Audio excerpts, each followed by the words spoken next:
very cool and foggy morning out here at Point Reyes. It's normally like this time of year, especially in the morning. It might burn off a little bit by mid-morning, afternoon. I say might because there are days where I've seen it just not burn off at all. And then there's some days by like 9, 10 o'clock, it's blue skies. I'm in the Elk Preserve right now. Normally this time of the year, the elk stay away from the roads. They stay on the back sides so they can best protect their calves. Early in the morning though, like right now, they have a tendency to be closer to the roads. Got a nice big buck right there.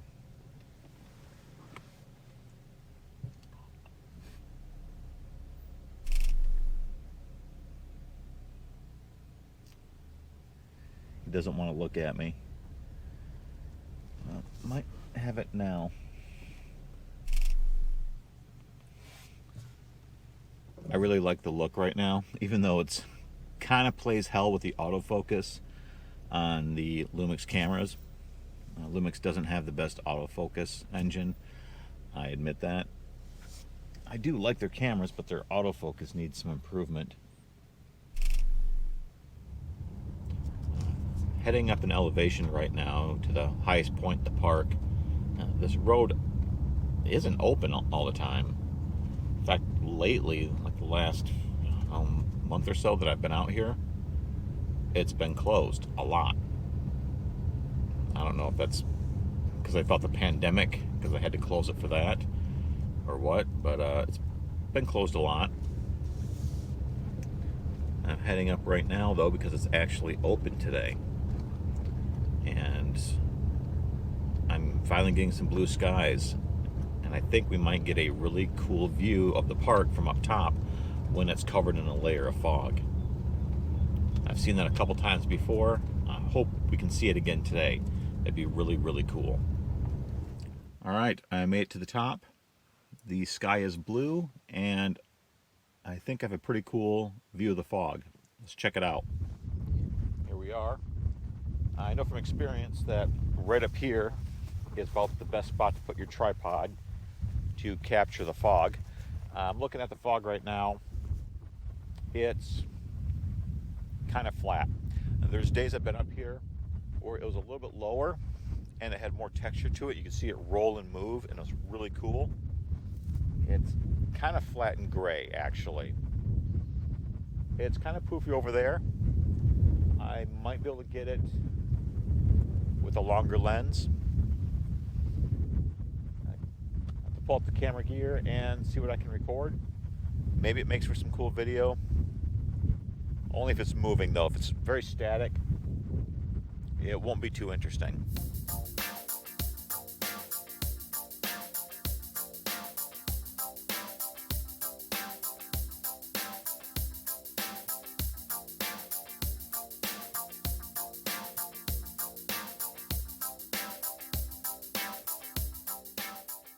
It's a nice view, but it's not the best that I've seen up here. I'll put a link in the description to a video I made a few years ago. It was amazing. It was perfect. Unfortunately, I wasn't much into video back then, so I didn't know much about how to shoot the cleanest video as far as, you know, turning off your stabilization on your lenses, and setting the right shutter speed. So the video, it kind of flickers a little bit, and just overall it's not the best quality. It's back during my Canon days, and I'm not saying it was bad because of Canon. It was not as good as it could be because of me. But it was still a beautiful, beautiful day, and I hope to get another day like that. Today is, I mean, it's gorgeous, but it's not what it could be. I know what it could look like, and I'm still waiting to see that again, and I hope to see that again. Well, it is what it is, so I'm going to head back down into the fog and continue looking for animals, and hopefully it's cleared up a little bit where I can get out of the car a little bit and walk around. I'm making my way back down, and the fog has really cleared up. So that means I can get out and maybe shoot a little bit more. Granted, it's hard light. Hard light isn't the best or favorable all the time. But when it's really, really dense fog, like it's soup, it's harder to spot wildlife. Also, I don't like getting out and hiking around because it's pretty much raining on my gear. I mean, like the outside of my car was wet. I had the windshield wipers going and everything. And unless I'm being paid for it and compensated, I don't like risking my own gear. So there's a lot of construction going on right now in the park. Road construction, much needed construction. The roads out here are just awful.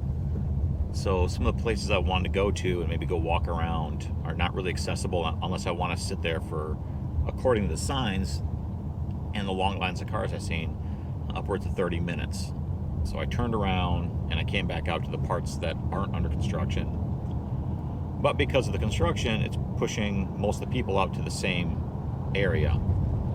So the places that are accessible are already getting pretty full. And I don't like taking hiking trails when there's a lot of people, because you can pretty much guarantee most of the wildlife, the really interesting wildlife, is going to be spooked off. So right now I'm just back driving around. I think I probably stand a better chance on seeing something in a field or at the side of the road than I do next to a trail right now.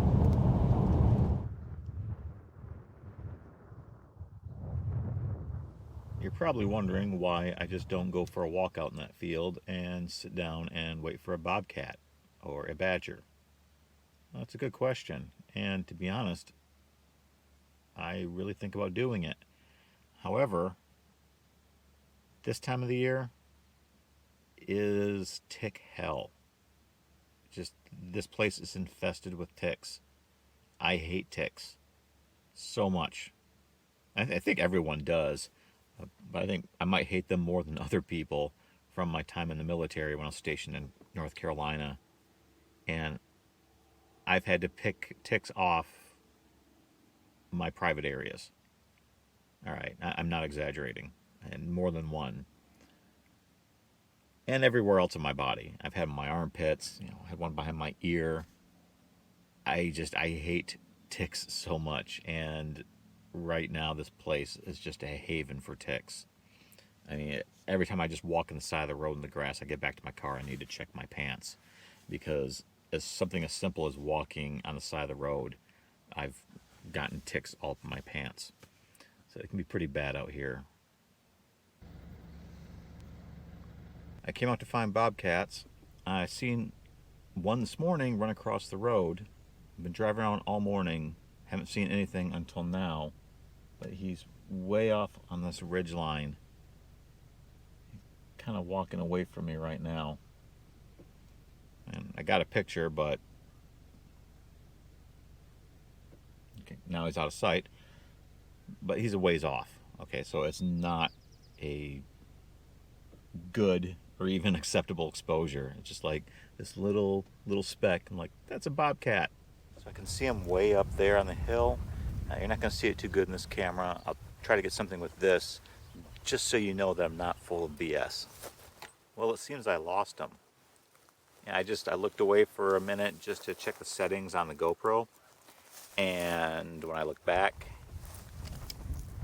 he wasn't there.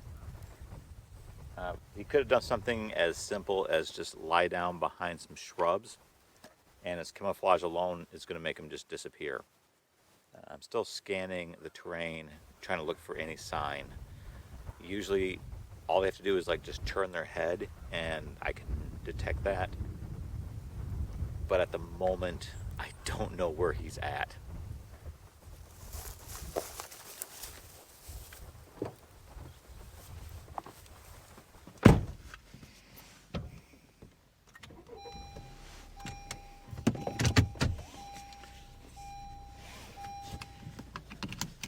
You win some, you lose some.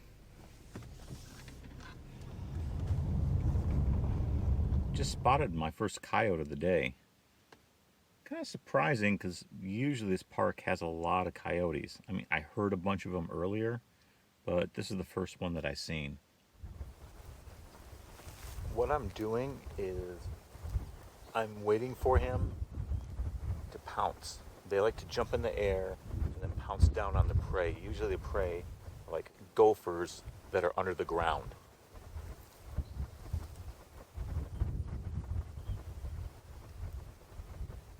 Coyotes can hear their prey under the ground, burrowing around, crawling, and I think, I could be wrong, they can detect some of the vibrations made by the digging and the movement.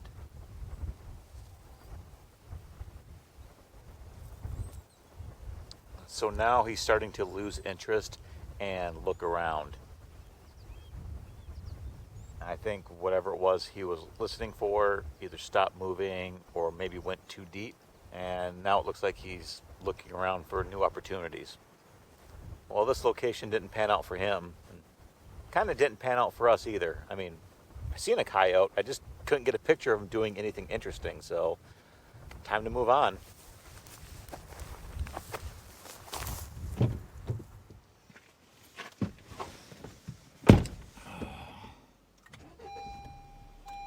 Oh well, I guess it's not that big of a deal. I mean, even if he did catch some prey, which would have been cool, let's face it, it's noon. So we're dealing with midday lighting, hard lighting, not the best lighting for photography, even though it's not all about the great exposure for me. That's mostly about the wildlife, but I'm still a little bit of a light Nazi. Also, he was a ways off, and I prefer tighter compositions on the subject. Capture more detail, get facial expressions, be able to see teeth, even the prey they catch. All of that. It's more interesting. And again, it's not all about the exposure, making a great exposure, but it would be nice to make a great exposure. So it is what it is. I know I said that already, but it is what it is. This is how it goes in wildlife photography. I'm still having a great time today. I've been out here for 6 hours. I do need to start heading back soon. I have to get back to adult life. But I've been having a great time today. I love being out in the parks. I love seeing my animals. I love seeing the vultures. There's some vultures flying around. I love it all. I'm glad to be out here. So I left the house at 4:30 this morning, rolled into the park a little before 6. It's 12:30 in the afternoon now, so I've had a good long day in the park. Granted, I didn't get any really cool exposures. Well, I think maybe the elk was kind of cool, but I'm out there for bobcats and badgers. Didn't really get what I wanted, but ultimately I got outside. I did something. I think that's the most important thing, is just to get out and do something. Use your gear. And I did use my gear to some extent, and I'm grateful for that. So I'm feeling pretty damn good. Now I gotta head back to the real world and do adult things. But I'm gonna do them with lifted spirits. I'm feeling much better about myself. And I'm feeling pretty good going into the weekend. Don't know what I'm doing this weekend. Not sure if it's vloggable material, but I'm going to do something. I'm going to get out. I hope you get out. Hope you all can find something to do with your time and not just sit at home and be depressed watching the news. I can't do that. Some people can. I can't. Well, that's all I got for this video. Thanks for joining me. I hope, for what it's worth, it was enjoyable. I try to make it somewhat enjoyable without being too much of a clown or a jackass. But anyways, thanks for tuning in, and I hope to see you again next time.